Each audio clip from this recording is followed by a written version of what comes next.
Hey guys, welcome to episode 2 of our podcast Email Shakeup, where we help e-commerce brands with their email marketing.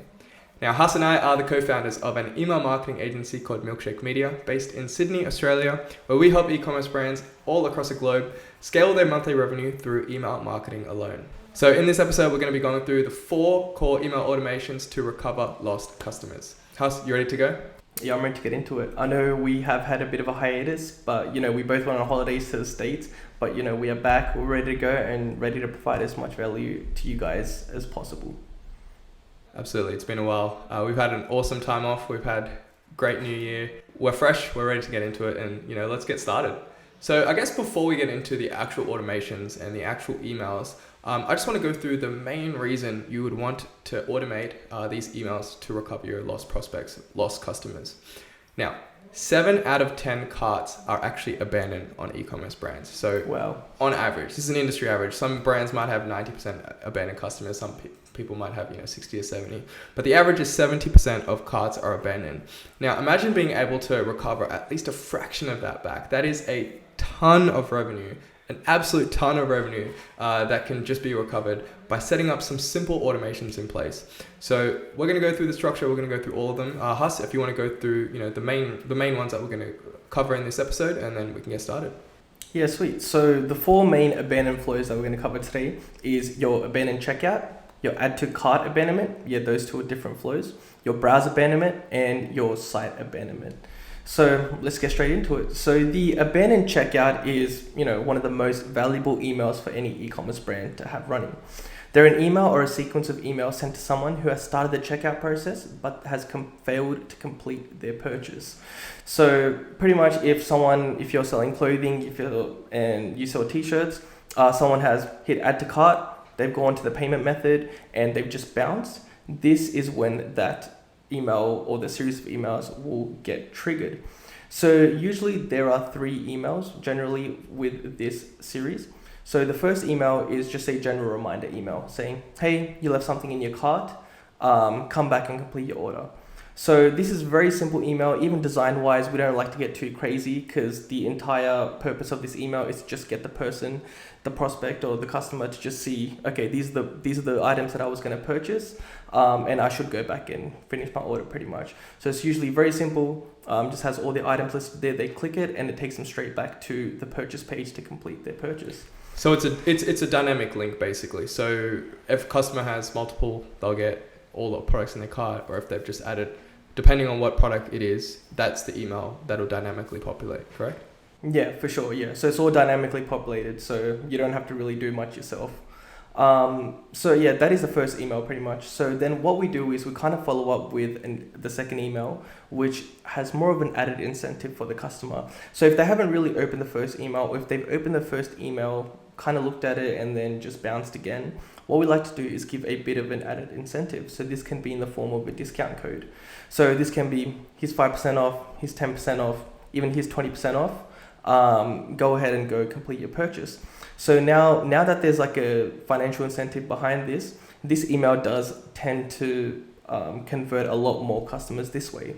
And then again, the third email after this is just followed up by just a generic, hey, your discount code is about to expire. You have 24 hours left and go ahead and complete your purchase. That's right. So what would you say is the time frame that you'd allow between email 1, 2, and 3? Yeah, so generally it's not too much of a gap because you don't want the customer to kind of forget that, I had this in my cart last week, and then like when they see the email again today, it's the first time that they've really seen it, right? So you usually want to have like a 24 to 48 hour delay between each email. So once email 1 is sent out, you want to have a 24-hour delay until the second email, and then another 24 to 48-hour delay after that. Just so then in a space of a few days, they get sent the entire flow. And if they do want to finish their order, they can go ahead and do it. That's awesome. So, and then I guess that leads us to email the second flow, which is the add to cart abandonment. And is the structure is pretty much the exact same, isn't that right? Yeah, so the structure is the exact same. However, for some reason, a lot of brands don't actually utilize this flow, or they forget that this even exists. They do get this confused with the abandoned checkout. So as I did mention, the abandoned checkout is once people get to the very last page, the very last step of the sales process, and they bounce. However, the add to cart abandonment, this is sent out to someone who's added an item to their shopping cart but did not even proceed to the checkout. So they haven't even gone to that step, right? So, a lot of e-commerce brand owners don't actually have this flow set up because there is also a little bit of a technical aspect to this where you need to add some sort of code in the back end for them to be able to track this data. But yeah, so in terms of the actual structure and the timing delays and the contents of the email, the exact same as the abandoned checkout. But the add to cart abandonment, the only thing that is different is the actual trigger, which is it's triggered once someone has added a product to their cart and then they've bounced. That's right. So a little bit of coding does need to be done into the Shopify backend for that second flow. So for the add to cart abandonment, you will need to code it slightly. It's pretty quick. You just need to add a copy of the code to the Shopify backend. But after that, it's pretty much the exact same flow. It's the exact same system, but now you've got firing for two different triggers, exactly how Haas said. And what's kind of crazy is the revenue from both is almost equal for most of the clients. Once we implement it, they're almost making the same amount from each flow, which means they've practically doubled their abandoned checkout revenue. Just by implementing literally just pasting that code in the back end, they pretty much double their abandoned checkout revenue, which is wild. Yeah, it's actually crazy. Yeah, it still shocks me to this day. That's right. Now, that takes us to our third flow, which is browse abandonment. Now, browse abandonment gets triggered after a user goes to a website, views some different products, goes through the galleries, different collections, but doesn't even get to the add to cart stage. So they're browsing products, they're visiting the web page, but they haven't actually clicked add to cart of any product. Now, pretty much what will happen is they'll get sent an email 2 hours later. So the time delay that we generally like is 2 hours. So 2 hours later, they'll get an email saying, something like, did you see something you liked? And it will dynamically populate the products that they were browsing. And it'll pretty much just give them a small description, basically just a dynamic link of that product. So if they were visiting, for example, a specific product, they can click on that and it'll pretty much just take them straight to the product page. So that can give them a bit more information, a bit more incentive, and remind them to come back to your website and complete that purchase. Now, what we like to do after that is we wait 24 hours and then we send another follow-up email, which is basically take another look. So again, on the browse abandonment, it's not a really good idea to add any sort of, you don't want to do too much of a hard sell. You don't want to add too much of an incentive. You kind of do want to remind them, but you really don't want to focus too much on discounts here, because what can happen is you can start training your audience into, customers are pretty smart. They'll start recognizing, hey, if I just go on this website and literally don't add anything, 2 hours later, I'm going to get a discount code. So that's the last thing you want. You don't want to train your audience to be doing that. So we like to literally just remind them. So it's just a small reminder. It's gentle. It's nothing, not too much selling going on. Just remind them to come back to the website. So the first trigger, as I said, is 2 hours later. And then the final one, email 2, is usually 24 hours later. Now, you can do another 24 hours later. This one is just depending on how, it's just depending on the data. If you see that, you're not getting too many unsubscribes, the metrics are fine, it'd be a great idea to add an email 3. But if you can see that customers aren't really engaging, or it's not, an extra email isn't helping, you'd want to stick with just having 2 emails there. In terms of the browse abandonment flow, it's actually crazy how much revenue that flow actually generates for brands as well. In some cases, the browse abandonment flow can make nearly as much as the add to cart or the abandoned checkout series. That's in some occasional cases. So it is very important to have that flow up and running as part of any e-commerce brand, because usually when someone goes on your website, these people aren't really that far down your sales cycle. They're not on add to cart, they've not gone to the last page, the last step of the sales cycle. However, they're interested in your products. They've gone onto your website, whether that be through paid traffic or they've just found you organically. They're viewing your products, they're seeing what they might like, and then they just kind of bounce. So this is a good just generic reminder email to send to them to be like, hey, we saw that you guys were looking at these products. Just come back and just have another look at these. And that is a very, very effective flow if done correctly. Absolutely, man. Absolutely. That kind of leads us to flow number 4, which is our final flow, which is site abandonment. Now, the difference between site abandonment and browse abandonment is it's basically, site abandonment is when a user goes to a website, they go to the homepage of a website, and they don't even get past that stage.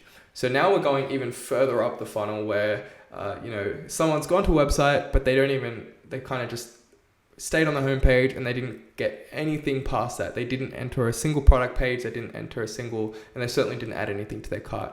So this is pretty much like right at the top of the funnel as to, the customers that really are like, they're showing some degree of interest, but it's nowhere near as much as the other one. So it's a much more cooler audience, much more colder audience compared to the warmer ones, which is obviously the abandoned cart and the browse abandonment. So the best way to go about a site abandonment email is pretty much to set up 1 or 2 emails. So you could set up pretty much the same way where one is set up 2 hours later and email 2 is set up 24 hours later. And it's basically just educational. You don't want to go too crazy on your selling. You don't want to go too product focused, because you might not even know what products they're interested in the first place. If they've just gone to your webpage, you might have a ton of, most brands have a catalog of different products, different collections. So you don't really know what they're interested in just yet. So a way that you can educate them is either teach them about what types of products you have, or like how, what makes them different, or what's your brand, why is your brand different, what makes, your brand story, that sort of stuff. So this is purely educational.